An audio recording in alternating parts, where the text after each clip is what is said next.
What is up, people of the existing interwebs? My name is Shoichiben Izumi, back from the dead, and that game is a video game mashup that I've been working on where I plan to take your YouTube comments directly into consideration and convert them straight into the game. The focus of this video will be primarily on the weapons that have already been sent in by commenters in the past. Weapons now have mana costs and cooldown. Let's get started. Just a Harpoon was a weapon added back in 0.1. Submitted by iDev Tutorials, it's quite the veteran weapon and has gone through many changes in the game's lifecycle, but is now most likely where it will stay. The Harpoon is a quick, straightforward shot, very simple, nothing fancy, yet incredibly effective versus normal mobs. Unfortunately, it's so brutally effective versus these normal mobs that in order to compensate while maintaining its rapid fire nature, the damage of the actual weapon has been reduced incredibly and now will deal semi-non-existent damage to bosses.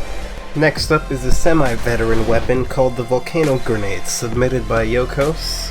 Added in 0.1, minor changes have been made to this weapon, including now that the weapon has a seemingly infinite downward range on detonation after a small delay of being created.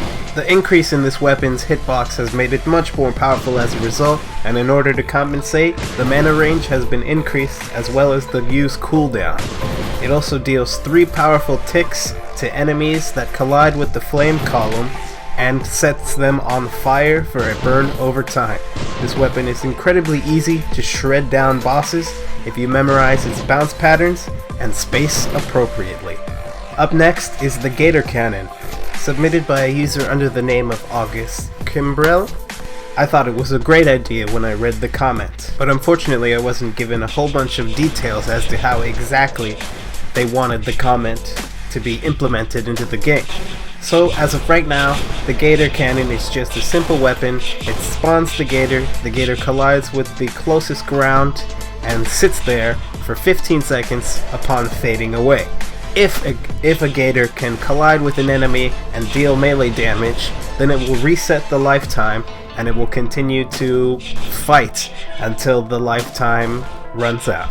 A well-placed gator can be used multiple times, but it also fits the set and forget nature, making it incredibly effective versus regular mobs, and just like the Harpoon, deals minimal damage to bosses. Next up is an interesting contribution, the Tamer, sent in by Svein.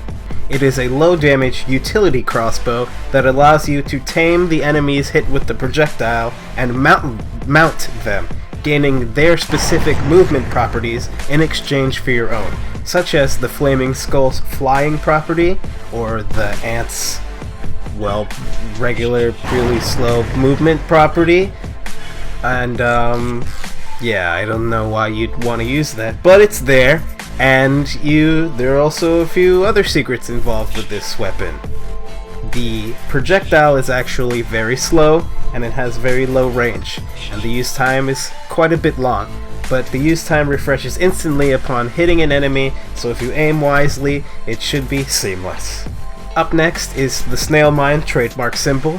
The Snail Mine is a slow-moving explosive with a slightly higher than contact range, so it detonates if enemies are nearby, not so much touching, and it has the ability to climb up and around solids, or so it should have. This mechanic was kind of new to me. I've never really done anything like this, and I tried my best to make it work as consistently as possible, but in its current state, it's still kind of prone to bugging out, such as flying and spinning strangely. I'm currently looking into how to prevent this, but in the meantime, it's still one of the highest base damage AoE nuke weapons in the game, and is fairly reliable.